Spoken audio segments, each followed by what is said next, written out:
O anime se inicia com um garoto despertando e estranhando o fato de sua mão ser tão pequena. Confuso, ele se levanta rapidamente e corre até a janela. Ao olhar para fora, se depara com um mundo completamente diferente de tudo o que conhecia. Nesse instante, uma garota vestida como empregada, chamada Teal, aparece correndo e avisa Van que aquilo era perigoso. Van se desculpa, explicando que a paisagem do lado de fora era tão grandiosa que acabou ficando encantado. Teal demonstra surpresa e questiona onde ele teria aprendido palavras tão difíceis, mesmo tendo apenas 2 anos de idade. Ao ouvir isso, o garoto fica chocado. Dentro de si, ele percebe que, apesar de ter lembranças daquela vida, também carrega memórias de outro lugar, o que o faz refletir se aquilo não seria o que chamam de reencarnação. A cena então muda para o momento do café da manhã, com todos os membros da família reunidos à mesa. Estão presentes o chefe da família e pai de Van, Marques Jalpa Pul Antifértil, o filho mais velho, Múrcia Elago Fértil, o segundo filho, Iard Gai Fértil, e o terceiro, Sesto Ele Fértil. Enquanto todos fazem a refeição, Van recebe a atenção exagerada de 3 empregadas ao mesmo tempo. Ele chega a pensar, de forma divertida, que aquilo parecia um cabaré. Deixando a brincadeira de lado, ele entende que realmente reencarnou naquele mundo e manteve as memórias de quando vivia no Japão. Jalpa pergunta o que Iard pretende aprender naquele dia, e o garoto responde que irá estudar magia de fogo e formações de batalha. Em seguida, a mesma pergunta é feita a Sesto, que diz que vai se dedicar ao estudo da magia. Quando chega a vez de Van, ele responde que deseja aprender sobre a cultura e a história daquele país, deixando seus irmãos completamente surpresos.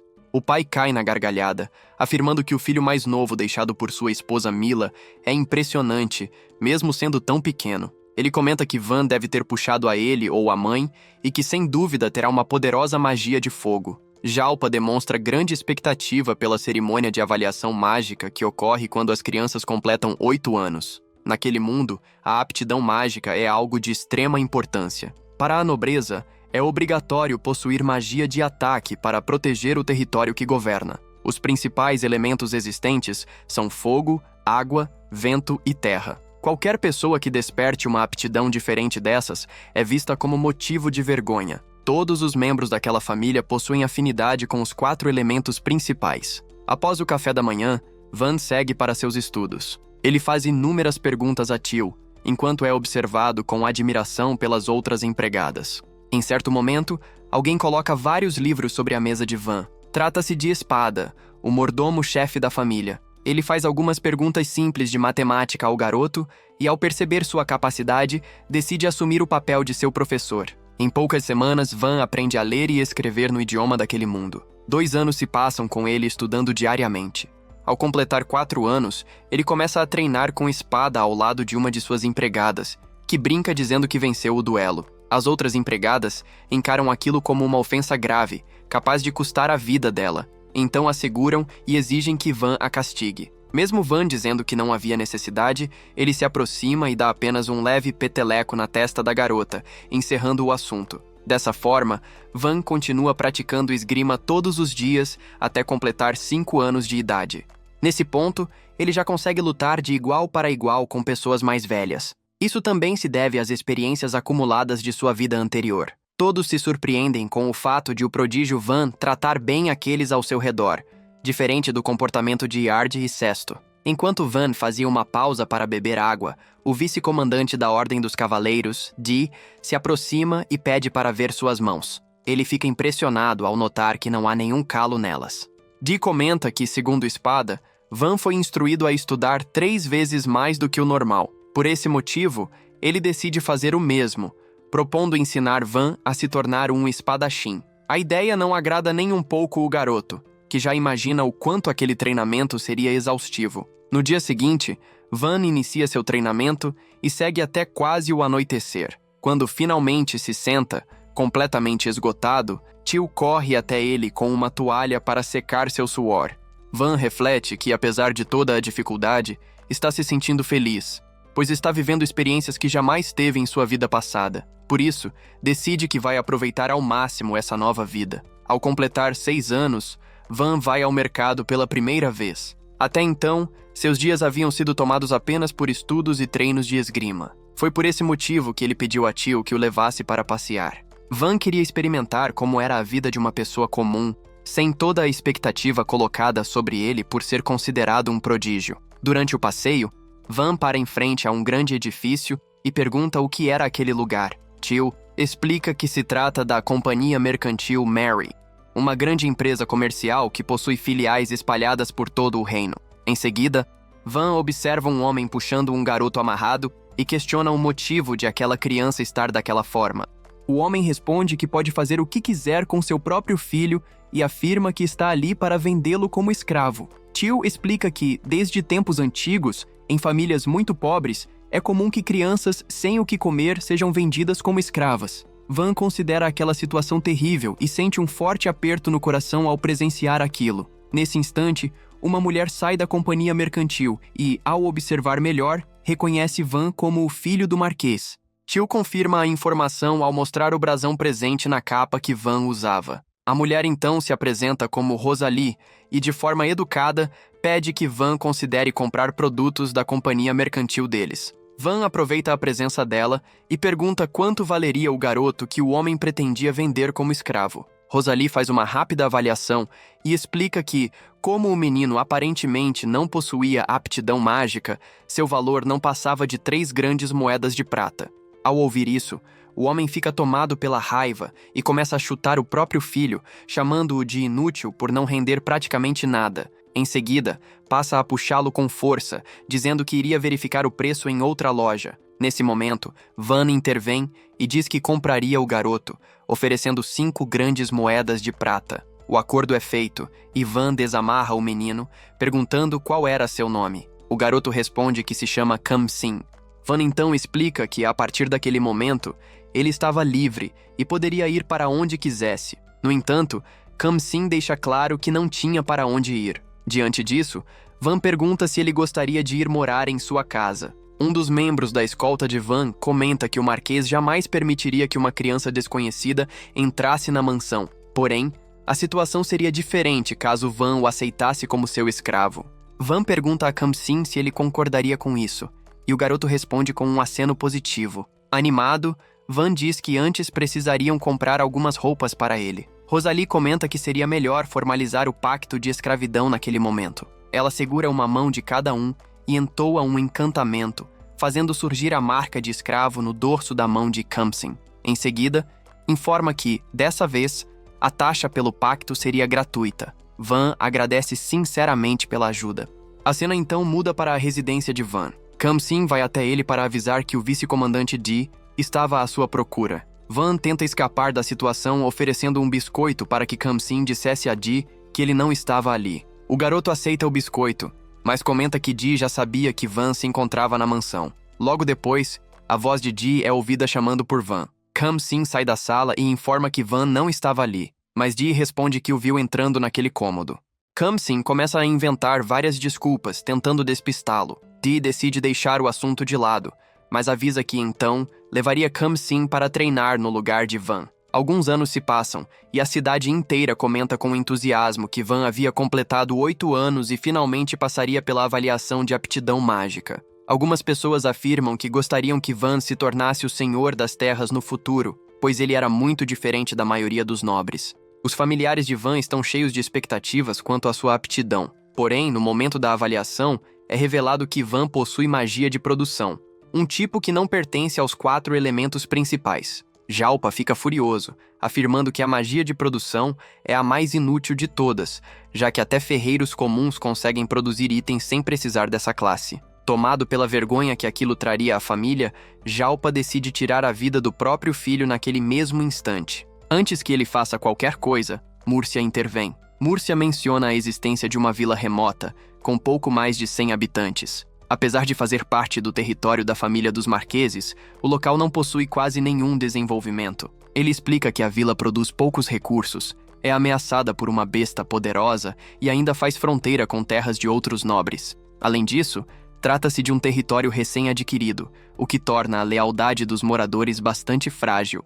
Múrcia sugere que deixar Van responsável por aquele lugar poderia fortalecer a influência da família. Após refletir, Jalpa aceita a ideia. Depois que todos se retiram, Múrcia pede desculpas a Van, dizendo que aquilo foi a única solução que conseguiu pensar para ajudá-lo. Van agradece, afirmando que, se ele não tivesse feito nada, talvez não estivesse vivo naquele momento. No dia seguinte, Van arruma seus pertences e se prepara para partir.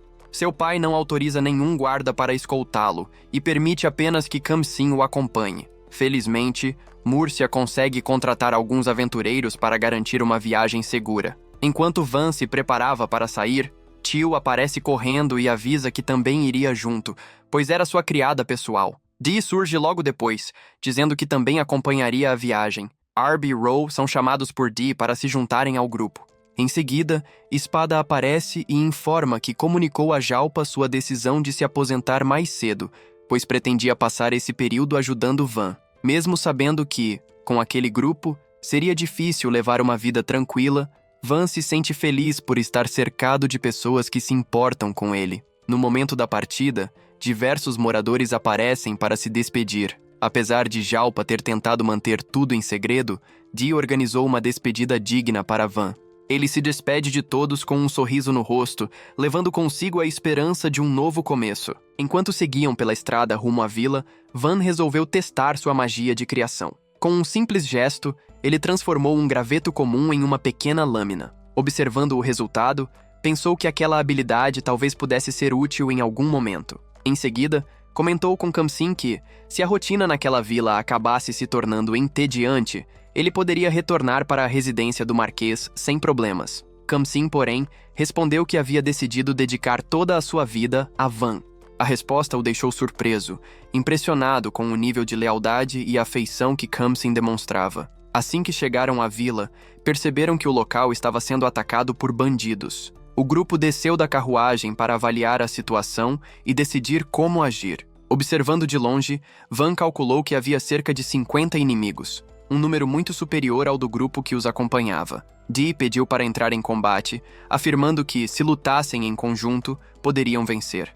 No entanto, o líder dos aventureiros recusou imediatamente, alegando que o risco era alto demais. Dee insistiu, dizendo que entendia os perigos envolvidos, que poderiam haver feridos e até mortes, mas que ainda assim era possível enfrentá-los. Mesmo assim, o aventureiro manteve sua decisão, explicando que havia sido contratado apenas para escoltar o grupo até a vila e que não aceitaria nenhuma missão que colocasse seus companheiros em risco. Diante disso, Dee afirmou que não podia permitir que o primeiro território de seu senhor fosse destruído, muito menos aceitar que os moradores daquela terra morressem. Por isso, pediu que os aventureiros se limitassem a proteger Van. Espada, porém, se opôs à ideia. Ele declarou que, caso Dee morresse, não haveria futuro algum, mesmo que conseguissem governar a vila depois. Apesar da idade avançada, Espada lembrou que ainda era um mago de nível 4 e que podia contribuir diretamente no combate. Ele explicou seu plano. Primeiro, criaria uma barreira defensiva e orientaria os aventureiros a atacarem à distância, protegidos por ela. Quando os inimigos se concentrassem nesse ponto, Dee e seus homens avançariam pela lateral. Segundo ele, agindo dessa forma, as chances de vitória seriam altas. Van perguntou se Espada realmente pretendia permanecer na linha de frente. Espada confirmou, dizendo que se não ficasse para servir de isca, Dee e seus homens morreriam em vão. Van se recusou a aceitar essa ideia, pois tinha certeza de que, assim, Espada acabaria morto. Ainda assim, Espada se manteve firme, determinado a servi-lo até o último instante. Van compreendia que não podia perder nem Espada nem Dee. Se Espada, que se destacava pela capacidade estratégica, e Dee, que possuía grande poder de combate, fossem mortos, não haveria como desenvolver aquele território. Além disso, ele sabia que, se isso acontecesse, seu pai provavelmente o mataria. Com isso em mente, Van declarou que assumiria o papel de isca. A primeira a protestar foi Teal, afirmando que preferia fazer isso no lugar dele. Van respondeu que não suportaria ver alguém de quem gostava morrer. Então, explicou que avançaria montado na carruagem, atacando de frente, enquanto os demais usariam ataques de longo alcance pelos lados esquerdo e direito. Ele ainda afirmou que, caso acabasse morrendo, poderiam simplesmente descartar seu corpo. Pelo menos, seria lembrado como um senhor de terras que deu a vida por seu povo. Essas palavras fizeram Orto, o líder dos aventureiros, se lembrar do momento em que aceitou o trabalho de escolta. Na época, ele imaginava que Van fosse apenas um jovem rico e arrogante, alguém que desprezava plebeus e aventureiros. Naquele passado recente, Van havia se aproximado, se apresentado educadamente e agradecido a Orto por aceitar a escolta. Ele ainda comentou que Orto tinha a aparência de um herói veterano. De volta ao presente, Orto avançou, afirmando que apenas daquela vez colocaria a própria vida e a de seu grupo nas mãos de Van. Com isso, Espada e Dee também seguiram adiante. Espada ajustou levemente o plano original. Ele criaria a barreira e atacaria à distância. Dee e seus companheiros avançariam pela esquerda, enquanto Orto e seu grupo atacariam pelo lado direito. Espada iniciou o confronto usando sua magia de barreira de terra. Logo em seguida, magos e arqueiros começaram a disparar feitiços e flechas contra os bandidos. Quando os inimigos se viraram para atacar aqueles que estavam protegidos atrás da barreira, Dee e seus aliados entraram em ação ao mesmo tempo. Orto avançou pelo lado oposto, e assim os bandidos foram sendo derrotados um a um. Muitos deles passaram a fugir, tomados pelo medo. No entanto, aquele que parecia ser o líder avançou contra a barreira, tentando atacar a maga Pluriel. Nesse instante, Van chamou sua atenção e conseguiu atingir as pernas do bandido. Logo depois, Khamsin atacou e finalizou o inimigo. Pluriel ficou chocada ao presenciar a forma decidida com que Van agiu. Pouco tempo depois, todos os bandidos foram capturados. Orto comentou que assim que recebessem a recompensa, a missão estaria concluída. Ainda assim, ele afirmou estar curioso para ver no que Van se tornaria no futuro. Mesmo sem haver lucro, decidiu permanecer naquele território. Alguns aventureiros partiram, pois já tinham outra missão em vista, mas o grupo pessoal de Orto resolveu ficar para ajudar Van por mais algum tempo. Já dentro da vila, Van percebeu que havia vários feridos, que as construções estavam em condições precárias e que os moradores aparentavam tristeza. Ele se apresentou como o novo senhor daquelas terras. Honda, que se identificou como o chefe da vila, agradeceu a Van por ter derrotado os bandidos. Van perguntou se eles já haviam sido atacados antes. Honda respondeu que apenas naquele ano a vila sofrera diversos ataques. Van então questionou por que Honda acreditava que o local era tão visado. Honda explicou que nos tempos do conde Ferdinand existia uma ordem de cavaleiros que patrulhava a região, mas que isso não acontecia mais. Van entendeu que, ao se tornarem parte do território do Marquesado de Fértil, aquela vila passou a correr sério risco de desaparecer. Diante disso, pediu desculpas, explicando que seu pai ainda não tinha conhecimento da situação real das pequenas vilas. Honda explica que as vilas menores pagam impostos muito baixos e que por esse motivo não recebem cavaleiros para fazer a proteção. Van responde que não adianta apenas reclamar da situação do reino. O homem que estava ao lado de Honda se exalta, afirmando que, independentemente de tudo, ainda precisam obedecer às ordens da nobreza. Van pede que todos se acalmem, deixando claro que o assunto naquele momento era o futuro da vila. Ele comenta que a nobreza certamente carrega grande parte da responsabilidade pelo estado das pequenas vilas. Ao analisar a origem do problema, Van conclui que deve ter existido alguma falha nas leis criadas pela família real Berlinais, que fundou o reino. Ainda assim, ele reconhece que não há como alterar as leis do reino de forma simples. Diante disso, Van apresenta 3 medidas para melhorar a segurança da vila. A primeira seria criar valor para a vila, de modo que o reino não pudesse mais ignorá-la. A segunda consistia em gerar renda constante para contratar mercenários. A terceira envolvia remodelar e desenvolver a vila com os próprios esforços.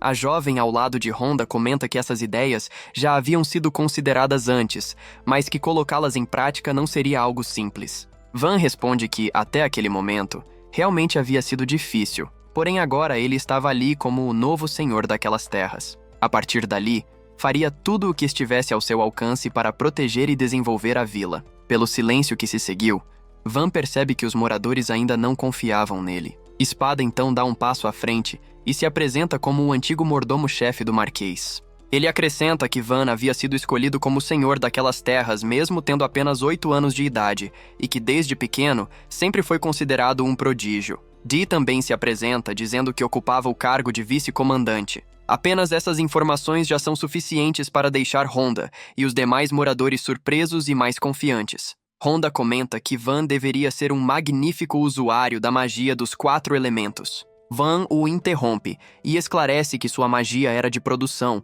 pedindo que não esperassem muito dele quando o assunto fosse poder de combate. A resposta deixa todos visivelmente desanimados. Um dos cidadãos pergunta como ficaria a questão dos impostos, explicando que, até então, já era difícil entregar sequer 30% da colheita. Van responde que, por um período, os impostos seriam fixados em 10% da colheita.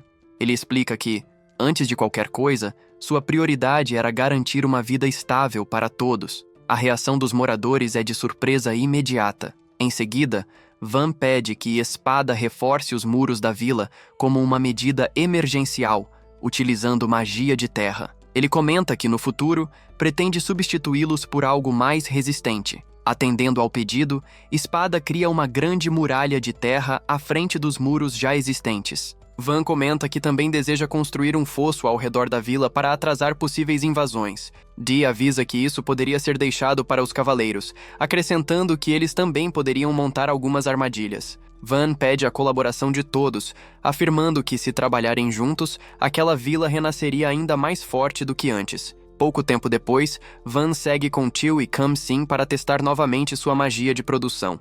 Ele pega um pedaço de madeira e passa a se concentrar profundamente, imaginando cada fibra se entrelaçando como se fosse um tecido bem trançado. Dessa forma, ele consegue criar um bloco formado por nanofibras de madeira. Alguns minutos depois, Orto passa pelo local e, ao examinar o bloco criado por Van, pede permissão para tentar cortá-lo. Ao fazer o teste, percebe que o material era mais resistente do que uma rocha.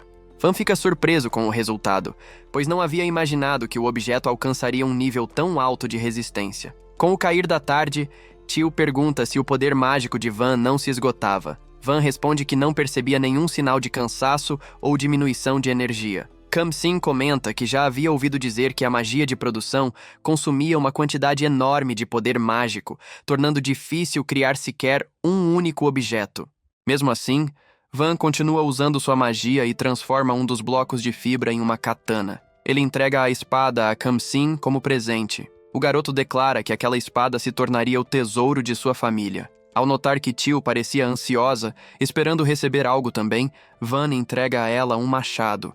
No entanto, o presente não a deixa tão satisfeita quanto ele esperava. Já durante a noite, Van reflete consigo mesmo que, antes de reforçar completamente as defesas da vila, precisava garantir comida, roupas e abrigo para todos. Pensando nisso, decide tentar construir uma casa. Na manhã seguinte, ele começa a empilhar os blocos de fibras de madeira. Van pergunta ao chefe da vila se poderia construir uma casa naquele local, e o pedido é aceito. Van fica contente e pensa que, assim que fosse possível, gostaria de organizar uma festa da colheita. Em seguida, Van passa a imaginar todas as etapas da construção de uma casa. Ele visualiza os pilares, as paredes, as janelas e cada detalhe, até formar o esboço completo da estrutura em sua mente. Usando sua magia, ele transforma aquela imagem em realidade e consegue erguer a casa diante de todos. Os moradores ficam impressionados com o que veem. Van se sente satisfeito, pois percebe que sua magia realmente podia ser útil para ajudar as pessoas ao seu redor. As pessoas comentam que a magia de produção de Van parece mais algo de um grande senhor de terras do que uma magia de combate, como a dos 4 elementos. Van discorda completamente, acreditando que as magias ofensivas são mais necessárias para defender o povo do seu território. Espada, porém, destaca que, sem dúvida, em tempos de guerra, a magia dos 4 elementos seria mais útil. Mas a verdade é que o povo anseia por alguém que possa melhorar suas vidas, e nesse sentido, ninguém tem um poder como o de Van. Orto e Dee concordam com Espada. A magia de produção de Van é em um nível totalmente fora do comum para qualquer pessoa normal. Van, então, sugere que, se trouxerem madeira, ele pode até construir uma casa para eles. O chefe da vila, junto aos moradores, se interessa e pergunta se, caso arrumem os materiais, ele realmente poderia construir casas, já que as atuais estão em péssimas condições, mal protegendo-os contra o vento e a chuva. Decidido, Van começa a reformar toda a vila, e todos ficam radiantes, afinal, finalmente alguém está fazendo algo por eles. Van, por sua vez, também se sente bem, ao perceber o quanto sua magia pode ser útil para melhorar a vida daquelas pessoas. Sem perder tempo, ele dá início às reformas, transformando as casas simples e precárias em construções novas. Usando seu conhecimento da vida passada, ele reorganiza as casas para dar à vila um layout mais moderno, com ruas largas. Embora todas as casas fiquem idênticas por enquanto, ele tem planos de, quando conseguir materiais melhores, reconstruí-las de maneira única. Os moradores, cheios de gratidão, oferecem grãos, bebidas e legumes a Van.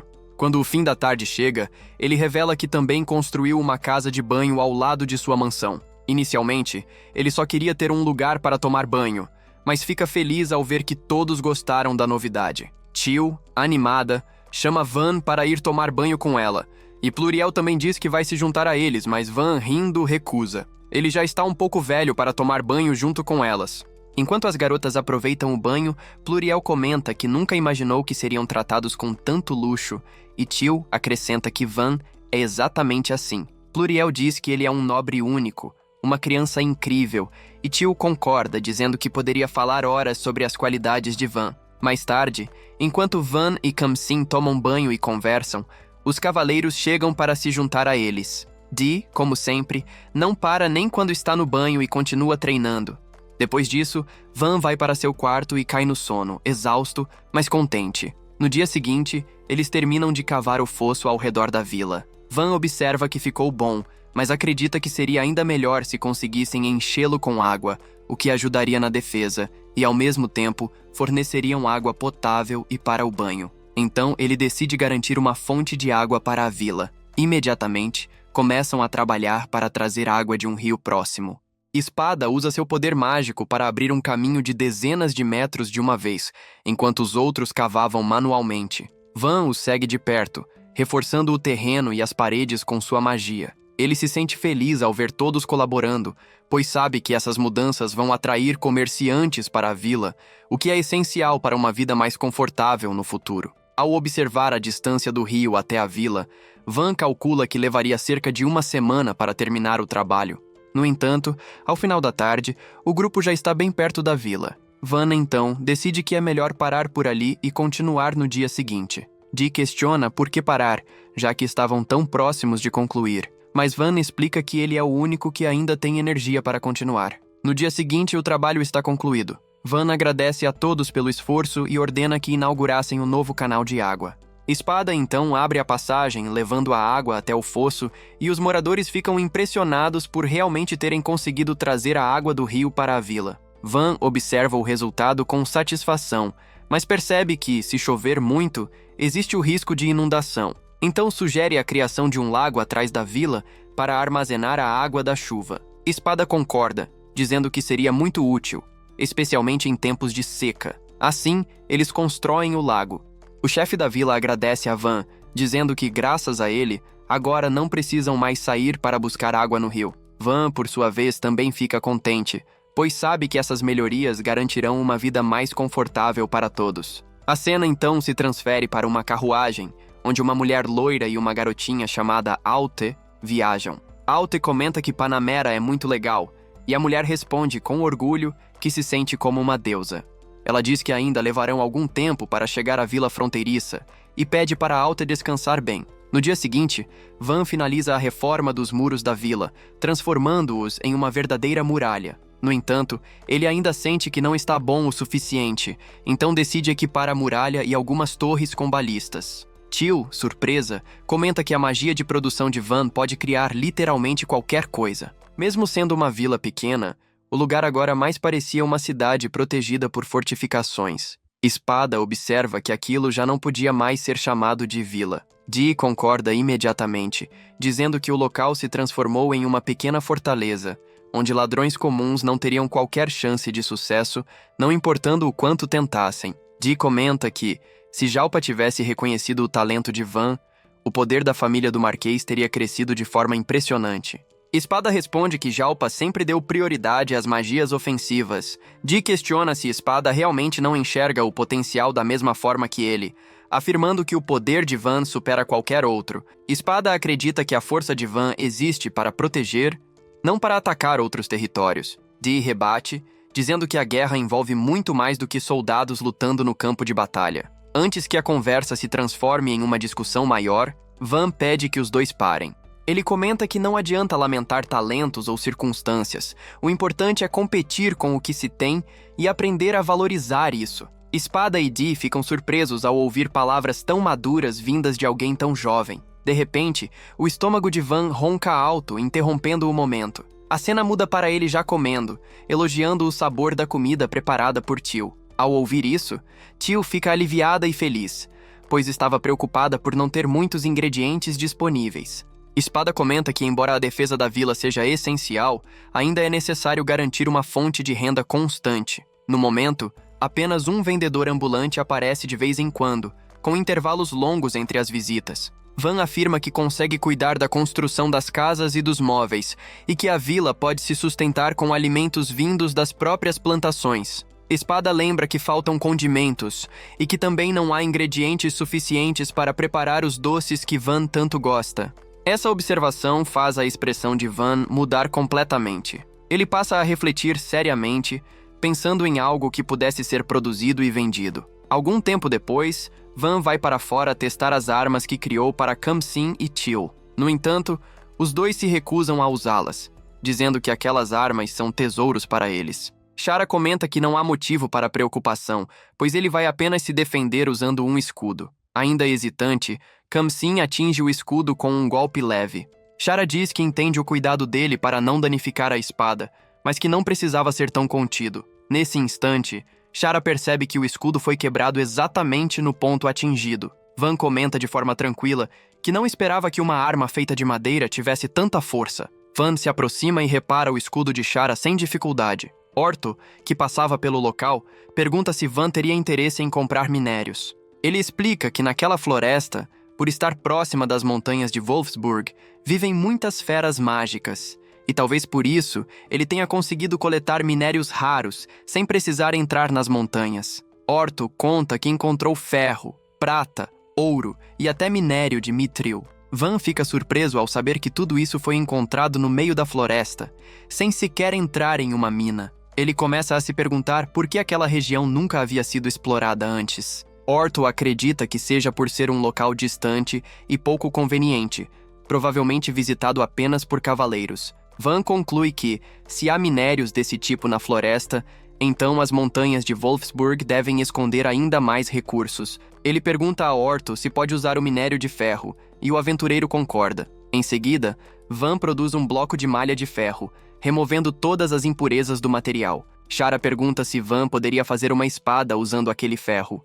Van aceita, e Shara aproveita para pedir também uma adaga. Van começa a imaginar cada detalhe da adaga sendo moldado passo a passo, conseguindo criar uma arma perfeitamente adequada para Shara. Depois disso, ele passa a imaginar a formação da espada e cria uma lâmina digna de um herói de histórias em quadrinhos. Orto e os outros também pedem que Van crie armas para eles. Como foram eles que trouxeram os minérios, Van decide atender a todos. Pluriel analisa a espada e comenta que ela poderia ser vendida por um valor muito alto. Espada chega nesse momento e comenta que minérios de mitril são extremamente raros. Normalmente, esse tipo de minério não é encontrado em florestas, mas sim em locais onde uma masmorra surgiu recentemente. Espada explica que, se uma masmorra for descoberta, a situação da vila mudará completamente. Muitas pessoas e mercadorias passarão a circular pela região.